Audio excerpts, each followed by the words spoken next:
मित्रों नमस्कार। आप सभी को 2026 सिविल सर्विसेज का नोटिफिकेशन की जानकारी लग गई होगी। जी हाँ, जो लड़के आईएएस बनना चाहते हैं, जिनका ख्वाब आईएएस बनना है, उन्हें आज का यह लेक्चर सुनना बहुत ही जरूरी है। यदि हम बात करें 2026 सिविल सर्विसेज नोटिफिकेशन की, तो इसमें कई सारे बड़े बदलाव किए गए हैं, जिससे यदि आप चूक गए तो विश्वास मानिए आपका आईएएस बनने का सपना चकनाचूर भी हो सकता है। तो जब हम इन बदलावों की बात करते हैं, तो ये बदलाव या चेंजेस दो कैटेगरीज में हुए हैं। जो पहली कैटेगरी है दैट इज द सर्विस और रैंक सुधार नियम में बदलाव, और दूसरा है डिजिटल प्रोसेस।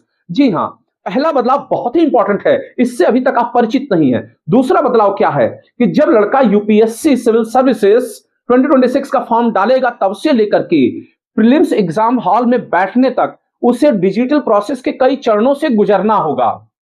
तो चलते हम एक एक करके इसको समझते हैं डिटेल में। तो सबसे पहले आते हैं सर्विसेज और रैंक सुधार नियम में। जी हाँ, क्योंकि यही सबसे बड़ा मुद्दा है। तो क्या इसमें डिसीजन लिया गया है? तो सबसे पहला डिसीजन है कि आईएएस और आईपीएफएस को दोबारा फॉर्म भरने पर पूरी तरीके से रोक लगा दिया गया है। इन बदलावों की स्थिति को अगर हम डिटेल में समझने की कोशिश करें, तो आप ये कह सकते हैं कि पहले क्या होता था, आज से पहले, कि जो भी लोग सिविल सर्विसेज में सेलेक्ट हो जाते थे, वे उसी में और ऊंचे पद पे जाने के लिए या दूसरा कैडर लेने के लिए बार बार फॉर्म भरते थे।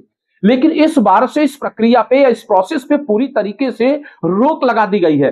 अब आप एक बार चयनित हो जाएंगे सिविल सर्विसेज के किसी पद पर, तो विश्वास मानिए आपको फिर से दूसरे कैडर्स में जाने के लिए बार बार छूट नहीं मिलेगी। यह छूट केवल एक बार मिलेगी, किंतु यह छूट आईएएस और आईएफएस अधिकारियों को नहीं है। एक बार आप सेलेक्ट हो गए तो उस कैडर से संतुष्ट होइए, अदरवाइज आप रिजाइन देकर के चले जाएंगे।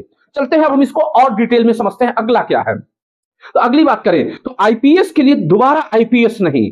जी हां, यदि आप पहले से आईपीएस हैं तो आप परीक्षा दे सकते हैं, लेकिन दोबारा आईपीएस सेवा का विकल्प नहीं चुन सकते। अगर आपकी रैंक अच्छी आई तो आप आईएएस या आईएफएस के पद के लिए चुने जा सकते हैं, लेकिन रैंक खराब होने पे आप उस कैडर को फिर से नहीं चुन सकते हैं। नेक्स्ट, केवल एक सुधार का मौका दिया जाएगा। ध्यान रखेंगे, मैंने पहले ही बोला है। इसका क्या अर्थ है कि 2026 में चयनित आईपीएस या ग्रुप ए अधिकारियों को केवल 2027 में रैंक सुधार के लिए एक बार बैठने की अनुमति दी जाएगी। यानी कि आपको केवल एक ही बार दोबारा एग्जाम दे सकते हैं यदि आप पहले से सेलेक्ट हो गए हैं तो 2027 में। ध्यान रखेंगे, ये उन लड़कों के लिए लागू होगा जो 2026 में चयनित हैं। अगली चीज क्या कहा गया है कि अगर ये लड़के 2028 में फिर से एग्जाम देना चाहते हैं सिविल सर्विसेज का अपने रैंक सुधार के लिए, मान लीजिए कि 2027 में इनका रैंक अच्छा नहीं हुआ, ये अपने ही कैडर में बने रहे, फिर से ये 2028 में एग्जाम अगर देना चाहते हैं, तो इन्हें सबसे पहले रिजाइन देना होगा अपनी वर्तमान नौकरी से, करंट जॉब को पहले छोड़ना होगा। अगली चीज क्या है, ट्रेनिंग से एग्जम्पशन है। यानी कि 2026 में चयनित उम्मीदवार 2027 की परीक्षा तभी दे पाएगा जब वह फाउंडेशनल कोर्स यानी ट्रेनिंग से आधिकारिक छूट लेगा। लेकिन यह आधिकारिक छूट भी आईएएस और आईएफएस के अधिकारियों को प्राप्त नहीं होगी, बशर्ते कि आप भारतीय रेल सेवा में चयनित हो, आईपीएस हो, इंडियन रेवेन्यू सर्विसेज में हो, तो ही इस छूट का लाभ आपको मिल सकता है। अब छूट की सीमा क्या है, यानी लिमिट ऑफ एग्जम्पशन क्या है? ट्रेनिंग से ऐसी छूट पूरी सेवा अवधि में केवल एक बार ही मिल सकता है। यानी कुल मिलाकर के यदि आप पहले से सिविल सर्विसेज में सेलेक्ट हो गए हैं तो दोबारा एग्जाम देने का अवसर सर्विस में रहने के दौरान केवल एक बार होगा। फिर इसके अलावा एक अगला है मैंडेटरी ज्वाइनिंग का। मैंडेटरी ज्वाइनिंग क्या है या अनिवार्य ज्वाइनिंग क्या है? यदि उम्मीदवार ना तो ट्रेनिंग ज्वाइन करता है और ना ही छूट लेता है, तो विश्वास मानिए तो उसका 2026 का चयन या सिलेक्शन पूरी तरीके से कैंसल्ड माना जाएगा। अगली चीज, सीट के चयन को लेकर के यानी कि सीट सिलेक्शन को लेकर के प्रावधान है, प्रोविजन है। यदि कोई 2026 और 2027 दोनों ही एग्जाम में सफल होता है, इसका क्या अर्थ है कि मान लीजिए कि आप 2026 के सिविल सर्विसेज एग्जाम को क्वालिफाई कर गए हैं, लेकिन आप किसी और ने कैडर को में जाना चाहते हैं, तो आपने 2027 का भी एग्जाम दे दिया, तो उसमें भी मान लीजिए आप पास हो गए, तो ऐसे में आपको एक सीट चुननी होगी, दूसरी सीट अपने आप खाली मान ली जाएगी। ये जो चीज पहले से भी रहा है। लेकिन इसमें एक चीज आप ध्यान देंगे कि पुराने बैच के कैंडिडेट्स को थोड़ी सी रिलीफ दी गई है। क्या रिलीफ है कि जैसे कि मान लीजिए ये नोटिफिकेशन अभी जारी हुआ, इस नोटिफिकेशन से 2025 में सिलेक्टेड कैंडिडेट्स का कोई लेना देना नहीं था, लेकिन वो भी तो अपने कैडर को चेंज करने के लिए या बेहतर बनाने के लिए एग्जाम देना चाहेंगे 2026 में पुराने प्रोसेस के अनुसार।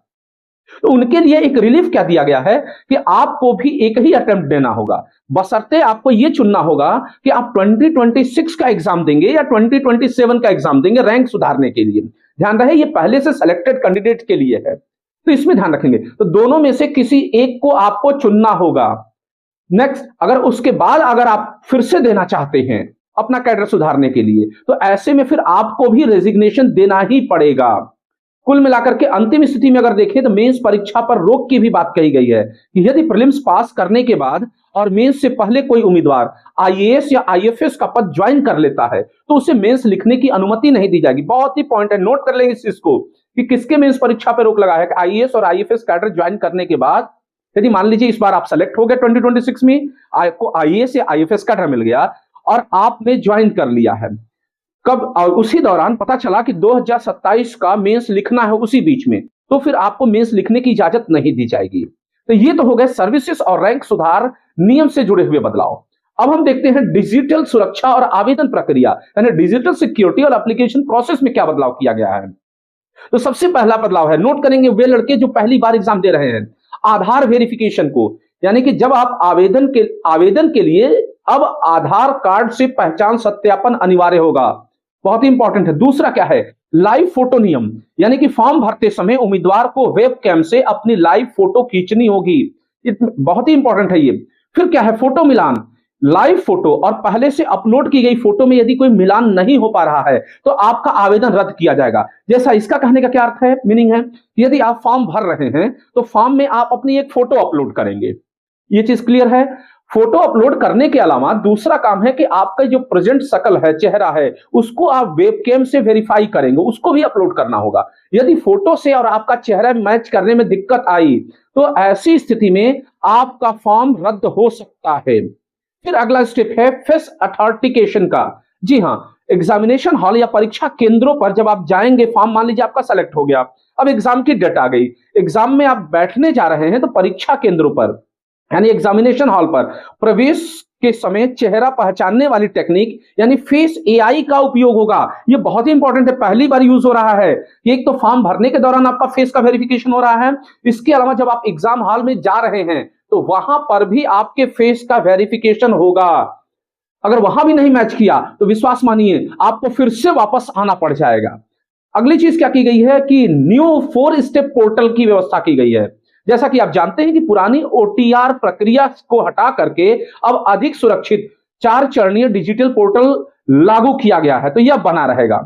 अब देखिए, सुधार का अवसर नहीं, ये क्या है, यदि मान लीजिए आप एप्लीकेशन दे रहे हैं, आवेदन सबमिट होने के बाद उसमें बदलाव या एप्लीकेशन विड्रॉल की सुविधा नहीं होगी, इसलिए फॉर्म भरते वक्त आप बहुत सोच समझ के भरें, क्योंकि अगर एक बार आपने सबमिट कर दिया है तो फिर उसमें बदलाव नहीं होगा।